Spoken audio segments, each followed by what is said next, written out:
সব ব্রাহ্মণদের চাল, ব্রাহ্মণদের ব্যাপার। এবং আপনি যেটা বললেন যে তারা ছাদা বেঁধে কেন বস্তা বেঁধে সব নিয়ে যায় জিনিসপত্র। এবং পুরোটাই, যে নদী আপনি দেখলেন না বৈতরণী নদী, যে গরু আপনি দেখলেন না কামধেনু, যার ল্যাজ ধরে আপনার বাবা স্বর্গে যাবে, স্বর্গ দেখলেন না, বৈতরণী নদী দেখলেন না, কামধেনু গরুটাকে দেখলেন না, তার দানটা আপনাকে দিতে হচ্ছে। এর চেয়ে ফ্রড বিজনেস আর হতে পারে? একটা রীতি চলে আসছে, বুঝলেন, মানুষকে লুট করা রীতি। আপনার কেউ মারা গেছে, আপনার কোনো নিকটাত্মীয় মারা গেছে, আপনি তার শ্রাদ্ধ করবেন, ডাকলেন কাকে? পণ্ডিত, যজমান কিংবা পুরোহিতকে ডাকলেন, ব্রাহ্মণকে ডাকলেন। ডাকার পর কি হবে? তিনি আসবেন, পঞ্জিকা খুলবেন, পঞ্জিকা খুলে বলবেন দোষ পেয়েছে, আপনার জমি বিক্রি করে সব কিছু করে আপনাকে দিতে হবে ব্রাহ্মণের কথা মতো সমস্ত জিনিসপত্র, এবং ব্রাহ্মণ আপনার বাড়ি থেকে বোঝা করে লুট করে নিয়ে চলে যাবে।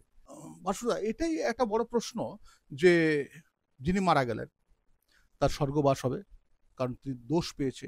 কে বলে পায়ে দোষ পেয়েছে, কে বলে এতে দোষ পেয়েছে, ওতে দোষ পেয়েছে, তার জন্য এই সোনা দিতে হবে, এই দিতে হবে। ব্রাহ্মণরা বিশাল ফর্দ করে, এমন দেখেছি আমি 1.5 থেকে 2 লক্ষ টাকা পর্যন্ত ব্রাহ্মণ লুট করে নিয়ে গেছে চেঙ্গিস খার মতো।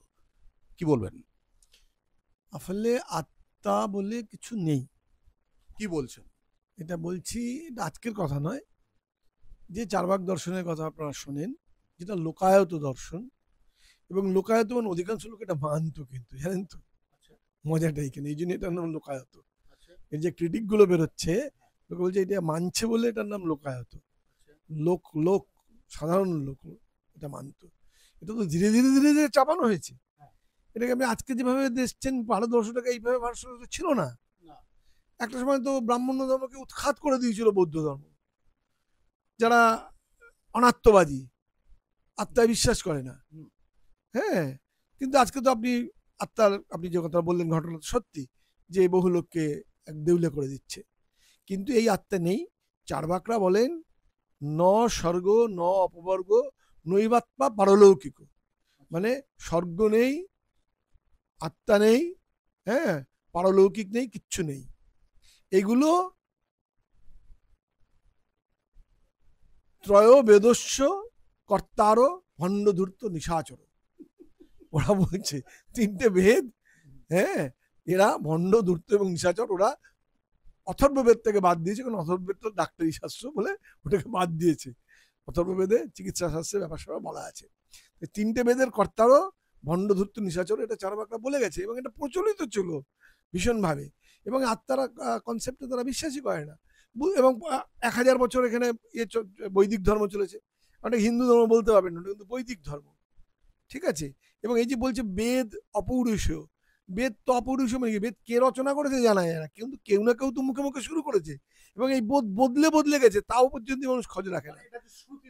শ্রুতিতে তৈরি, যার ফলে কি হয়, এটা বদলে বদলে গেছে। এই বেদও কিন্তু বদলে বদলে গেছে, ঠিক আছে। এবং সেখান থেকে যে অন্য ধারা তৈরি হয়েছে, বেদ বিরোধী ধারা, যারা চারবাক যাদেরকে বলা হয়, যাদের লোকায়ত বলা হয়, তারা আত্মার অস্তিত্বেই বিশ্বাস করতেন না। ফলে একটা মানুষ মরে গেলে তার আত্মা টাত্মা কিচ্ছু হয় না।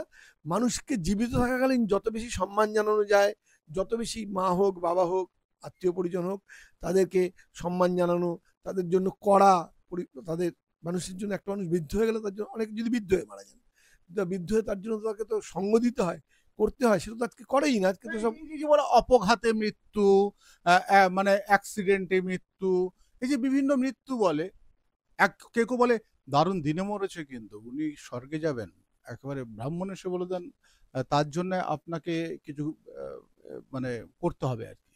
আর অপঘাতে মৃত্যু মানে সে সাংঘাতিক, সে যেন ছেলে মেয়ে জেল খাটার মতো অবস্থা হয়ে যায়। না, এটা মানুষ মানছে বলে তাই এটা হচ্ছে। মানুষ যদি এটাকে না মানতেন, এটা ডিনাই করতেন, যেটা একটা সময় ডিনাই করেছিল, ভারতবর্ষেরই জনগণ করেছিল, সেই ডিনায়ালটা দরকার। কারণ জীবদ্দশাতেই যতটুকু করা দরকার সম্মান প্রদর্শন করেন। আপনি ভাবুন একটা কথা, আপনি এটা মনে, আপনিও, আপনার অভিজ্ঞতা তো আছে, মেসমশাই মারা গেছে, পিসমশাই মারা গেছে, বলে বডিটা কখন আসবে? কেউ বলে না মেসমশাইকে কখন নিয়ে আসবে, বডিটা কখন আসবে। মানে খুব নিকট জন হলে বলে বাবাকে নিয়ে এসো, বাবাকে একটু মালাটা পরিয়ে দাও, এরকম। নাহলে যারা শ্মশানে যাবে এটা আজকাল তো শ্মশান যাত্রী এমনি কমে গেছে। যদি কেউ শ্মশান যাত্রী থেকে বাবা লোকে আসে টাসে, তারা বলে বডিটা কখন আসবে। কখনো বলে না পিসেমশাইকে কখন নিয়ে আসা হবে বা পিসেমশাই কখন শ্মশানে নিয়ে যাওয়া হবে। হ্যাঁ, এই যে বডি হয়ে যাচ্ছে, এই যে এটা তো অসম্মান, মৃতের প্রতি অসম্মান। একটা মানুষ যতক্ষণ তাকে না পুড়িয়ে ফেলা হচ্ছে বা কবরস্থ করা হচ্ছে, ততক্ষণ পর্যন্ত মানুষটার প্রতি একটা গভীর শ্রদ্ধা দেখানো উচিত। মৃতরও একটা সম্মান আছে, সেই মৃতকে সেই সম্মানটা দেওয়া উচিত। তাকে বডি বডি বলে ডাকা হচ্ছে, আমি ভীষণ অপছন্দ করি এটা। এটা ঠিক নয়। এই যে মারা গেলে নিরামিষ খাওয়া এইসব রয়েছে। সব ব্রাহ্মণদের চাল, ব্রাহ্মণদের ব্যাপার। এবং আপনি যেটা বললেন যে তারা ছাদা বেঁধে কেন বস্তা বেঁধে সব নিয়ে যায় জিনিসপত্র, এবং পুরোটাই যে নদী আপনি দেখলেন না বৈতরণী নদী, যে গরু আপনি দেখলেন না কামধেনু যার ল্যাজ ধরে আপনার বাবা স্বর্গে যাবে, স্বর্গ দেখলেন না, বৈতরণী নদী দেখলেন না, কামধেনু গরুটাকে দেখলেন না, তার দানটা আপনাকে দিতে হচ্ছে। এর চেয়ে ফ্রড বিজনেস আর হতে পারে? মানে ব্রাহ্মণ কিন্তু একদমই ফ্রড বিজনেস। মানে জিনিসটাই আপনি দেখলেন না, তিনটে একটাও আপনি দেখলেন না, যে কোথায় যাবে সেটা দেখলেন না, কোন নদীটা পার হবে সেটা দেখলেন না, কোন গরুটা আপনি দিলেন সেটা পর্যন্ত আপনি দেখলেন না। আচ্ছা গরুর গোমূল্য আপনাকে ধরে দিতে হলো। আচ্ছা, আপনি আমাকে একটা বলুন, এই যে স্বর্গে যাওয়া মানে বাবা মা কিংবা আত্মীয় যিনি শ্রাদ্ধ করছেন তিনি মুখাগ্নি করেছেন, মুখাগ্নি করার পর তাকে শ্রাদ্ধ করতে হচ্ছে, তিনি সমস্ত কিছু পালছেন এবং সবাই সেটা পালন করছেন। তারপর বলছেন যে স্বর্গে যাওয়ার জন্য সোনাও পর্যন্ত দিতে হয় ব্রাহ্মণকে। শুনুন, এটা নিয়েও চারবাকদের একটা সুন্দর কথা আছে। বলছে যে আপনি একটা মৃত মানুষকে যদি এই সমস্ত কিছু দেন, সে যদি সেটা পায় মনে করেন, তাহলে নিভে যাওয়া প্রদীপকে আপনি তেল দিন না। আপনি কি নিভে যাওয়া প্রদীপকে কোনোদিন তেল দেন? দারুণ বললেন। একদম, এটা চারবাকদেরই বলা। শ্লোকও আছে, এদের খুব সুন্দর একটা শ্লোক আছে। সেই শ্লোকটার অর্থ হচ্ছে এইটা, যে নিভে যাওয়া প্রদীপকে যেমন আপনি তেল দেন না, তেল দিলেও সেটা জ্বলবে না, ফলে মৃত মানুষকে কোনো দান করলে সে দান যায় না। আর একটা কথাও চারবাকরা খুব সুন্দর বলেছে। বলেছে যে এই যে পশু হত্যা করে আপনারা পুণ্য করছেন, মনে করছেন স্বর্গে যা চলে যায় নাকি, পশুটাকে বলি দিলে সে স্বর্গে যায়, তাহলে আপনার বাবাকে বলে দিন, বাবা তাড়াতাড়ি স্বর্গে চলে যাবে। এটা চারবাকদের বক্তব্য। চারবাকরা এরকমই ছিল, একদম খোলা কথা, খোলা খাপ খোলা তলোয়ারের মতো বলে গেছে, এবং ওদের সমস্ত কিছু পুড়িয়ে ফেলা হয়েছে। ওদের যে ক্রিটিক করতে গিয়ে যা যা বলেছে, রঘুনন্দন থেকে শুরু করে এই থেকে শুরু করে শঙ্করাচার্য থেকে শুরু করে এবং আরো প্রচুর লোকজন আছে, তারা যা বলেছে, এদের ক্রিটিক করতে গিয়ে এদেরকে উদ্ধৃত করতে, মানে প্রস্তাব তো রাখতে হয় যে এইটার বিরুদ্ধে আমি বলবো, না বলে তো আমি বলতে পারি না।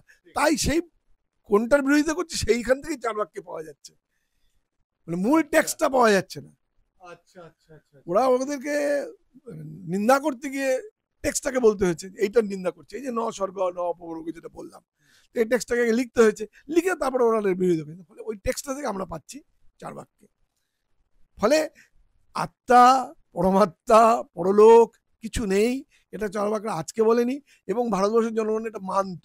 যেমন ভারতবর্ষের জনগণ আগে গরু খেত, এটা তো সত্য, কিন্তু এটা মানবে না আজকের দিনের লোকজন। আমরা করবোটা কি?